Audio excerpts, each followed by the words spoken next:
Welcome back to Colorado Sports Connection. We're coming to you from Big Bill's New York Pizza in Centennial, and we're talking with former CU Buff, Chad Brown. Now, Chad, when we last talked, we left off on the 1990 National Championship game, okay?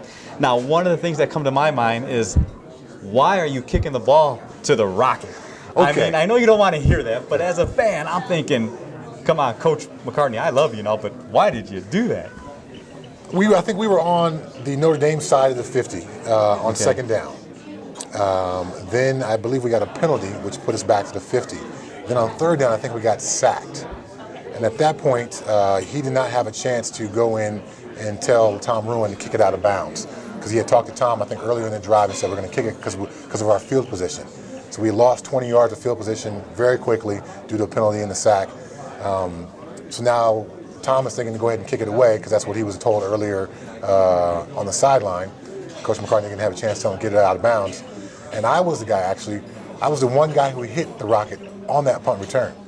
I was a guard on the punt team, and I break away from my block and run downfield. I got him sized up, and I hit him, but I try to wrap him up, and he's trying to hop through my leg and through my arm tackle. About 2 days after the Orange Bowl, that game, I had shoulder surgery. I had some ligament damage, and my arm wasn't quite working as strongly as it should have been. So I wasn't able to wrap him up because my left shoulder damaged. And he was able to hop through my tackle, and I'm lying on the ground watching him run, and I'm thinking, there's got to be like a sniper in the stadium or something. Somebody could just shoot this guy so we can, because he's going all the way.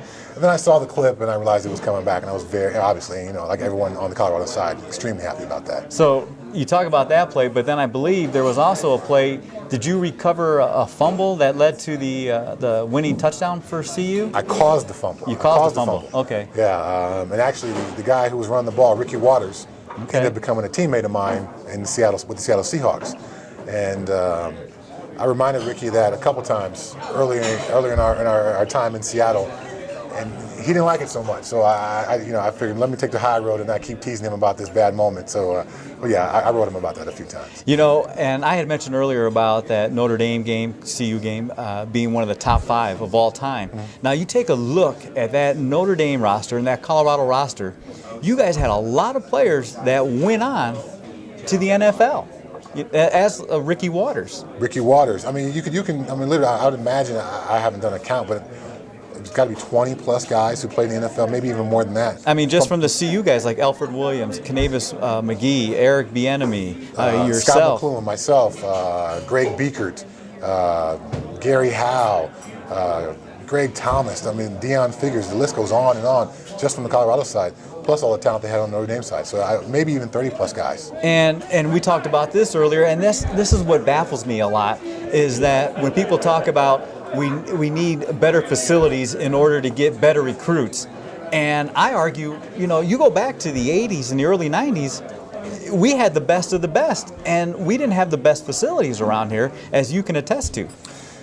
Yeah, when I came to campus, the facilities were not great, but I knew we were going to be a part of building something. I wasn't coming there to leave it the same as I left it. I came here to build something, again, bigger than just myself and bigger than what they had at the current time. And I think it takes a special recruit, but it takes a special coach to find those kind of recruits and get them to buy into that mindset. This is where we are here today, but that's not where we want to be 3 years or 4 years or 5 years from now, and you can be a part of building that. And that was a vision that Coach McCartney sold us on, as opposed to, look at our dazzling facilities, come here because you get to work out in the gold-plated weight room. That don't win games. Winning games is guys who work hard and have heart and are there to do that, not because we get a chance to work out in some shiny palace. You mentioned that, and then it brings up another question for me, the combine. Mm-hmm. I can't understand why these guys have all these tests, and then they go from being a 6th-round draft choice, and then all of a sudden they're projected to be a 1st-round draft choice because they did well on the test. What happened to evaluating a guy on the field? It blows me away. I think there's so much with scouting in the combine, paralysis by analysis. You just get so afraid of making a mistake that your actual decision-making becomes poor.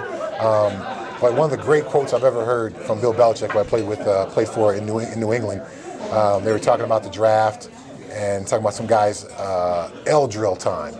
which is a drill where you run forward, you shuffle one way, you shuffle back, and you backpedal. And coach said, okay, yeah, we'll draft that guy as soon as we come up with an L drill play. You know, because no one runs that doesn't apply to actual football. Okay. And Bill Belichick is interested in football players and film study, not what you did at the combine, a test you've had 3 months to prepare for. What about that test every week during the season when, you know, say you're playing for Ohio State when Michigan and Michigan State came in? That's a test that he's interested in, not the test you did at the combine. We're going to take another break, but when we come back, and I'm sure you've heard of this now, there's talk about bringing back your old coach, Bill McCartney, and I'd like to get your thoughts when we come back. We'll continue our talk with Chad Brown right here on Colorado Sports Connection.